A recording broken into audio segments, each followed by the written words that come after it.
حدیث عبداللہ ابن عباس رضی اللہ عنہما فی صحیح مسلم کی حدیث ہے. عبداللہ بن عباس فرماتے ہیں کہ جبریل علیہ السلام اللہ کے نبی صلی اللہ علیہ وسلم کے ساتھ بیٹھے ہوئے تھے اور اوپر سے دروازے کھلنے کی آواز ہے، یعنی آسمان سے دروازہ کھلنے کی آواز ہے.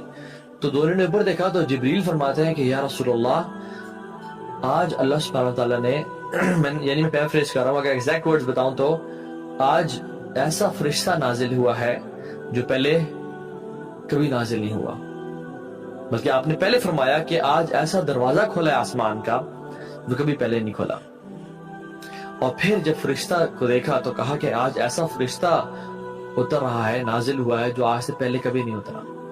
تو جب وہ فرشتے آئے تو آپ صلی اللہ علیہ وسلم نے انہوں نے سلام کیا اور کہا کہ میں آپ کو 2 نور کی بشارت دیتا ہوں جو کسی نبی کو پہلے نہیں دیے گئے، صرف آپ کو دیے جا رہے ہیں. اور وہ 2 نور کیا تھے؟ ایک دیا الفاتحہ اور ایک دیا سورۃ البقرہ کی آخری آیات، آمن الرسول بما انزل الیہ من ربہ والمؤمنون سے لے کے اینڈ تک. اور پھر فرمایا کمال کی بات کہ جو شخص اس کو پڑھے گا اور اس میں جو مانگا گیا ہے وہ مانگے گا، اللہ کی طرف سے اس کو عطا کیا جائے گا. اللہ اکبر. یہ امت محمدیہ کے لیے کتنا ہی بڑا بینیفٹ ہے. مجھے اب یہ بتائیں، ہمیں اس دنیا میں آئے ہوئے مسلمان بنے ہوئے 25 30 35 40 سال ہو گئے، رائٹ؟ اور شاید ہم ہر نماز میں سورہ فاتحہ کو پڑھتے ہیں، ٹھیک ہے، شاید ہر روزانہ سونے سے پہلے سورہ بقرہ کی آیات پڑھتے ہیں، لیکن ہم نے کب یا تو ہمیں پتا کہ کتنوں کو ہے اس حدیث کا، حالانکہ بڑی فیمس حدیث ہے، اور ہمیں سے پتا کتنوں کو ہے کہ جب بھی میں مانگ رہا ہوں اللہ تعالیٰ سے یہ دعا اہدنا الصراط المستقیم صراط الذین انعمت علیہم غیر المغضوب علیہم ولا الضالین، مجھے عطا کیا جائے گا. کیوں؟ کیونکہ اس حدیث کے مطابق صحیح مسلم کی آتھینٹک حدیث ہے کہ اے نبی میں آپ کے لیے 2 نور لے کے آیا ہوں، آپ کو دیے جا رہے ہیں، اس سے پہلے کسی اور نبی کو یہ نہیں دیے گئے. اور وہ کیا؟ سورۃ الفاتحہ اور آمن الرسول، سورہ بقرہ کی آخری آیات. اور جو شخص ان میں جو سوال کرے گا، یعنی ان آیات کو پڑھے گا اور اس میں جو سوال، دعائیں تو ہیں اس میں، اللہ تعالیٰ اس کو عطا کر دیں گے. مطلب میرے آپ کے مانگنے میں کمی کوتاہی ہو سکتی ہے لیکن اللہ کے دینے میں کمی کوتاہی نہیں ہو سکتی.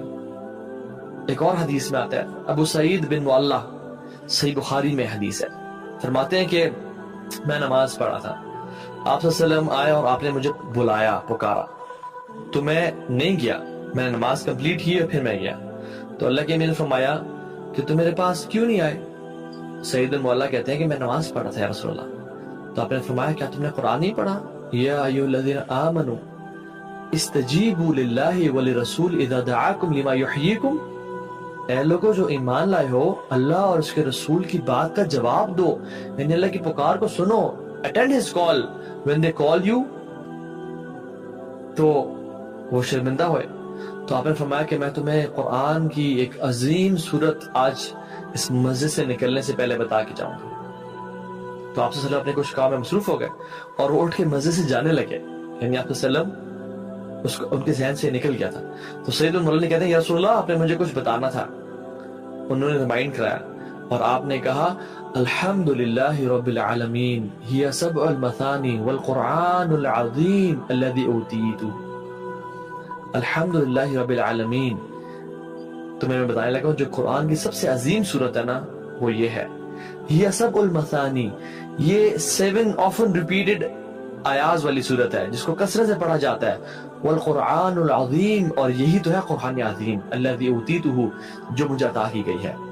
یعنی اللہ کے نبی صلی اللہ علیہ وسلم نے سورہ فاتحہ وہ قرآن عظیم کہہ دیا اور اسی کو کہا سب المثانی، یعنی جو قرآن میں بھی اللہ تعالیٰ فرماتے ہیں. اور یہ مکی صورت ہے،